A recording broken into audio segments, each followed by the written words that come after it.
La future Est, la vraie, comme si on y était. Les plans de ce futur bâtiment ont évolué, ils ont été optimisés et ils accèdent à une troisième dimension, virtuelle certes, mais qui donne une idée précise de ce que sera finalement cette aile dédiée aux gros porteurs.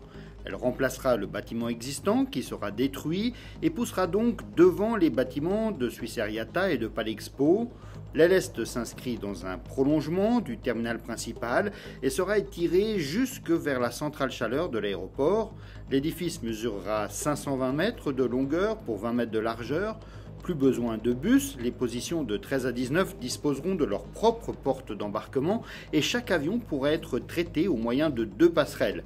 Ce bâtiment constituera une pièce architecturale, il est très élégant, mais il répondra surtout aux dernières exigences environnementales auxquelles le bâtiment actuel ne répond plus du tout. La toiture sera entièrement recouverte de panneaux solaires qui viendront compléter les besoins en énergie. Pour le passager embarquant à bord d'un vol long courrier au départ de Genève Aéroport, le voyage il commence en pénétrant dans l'aile Est. Ce bâtiment, tout de transparence, regarde la plateforme à 360 degrés. Rejoindre sa salle d'embarquement, c'est faire une promenade entre le Salève et le Jura, c'est déambuler entre des boutiques conçues pour satisfaire ses besoins et ses envies, c'est avoir le choix de faire des escales gourmandes pour se restaurer, se désaltérer ou partager un moment de convivialité. L'aile Est ménage également des aires de jeu pour les enfants et des espaces de détente et de repos. Les salles d'embarquement, qui se succèdent les unes aux autres, se déclinent aux couleurs de vos envies.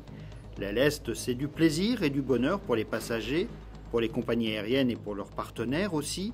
C'est enfin et surtout une ouverture sur le monde qui dote Genève d'une infrastructure digne de son rayonnement international.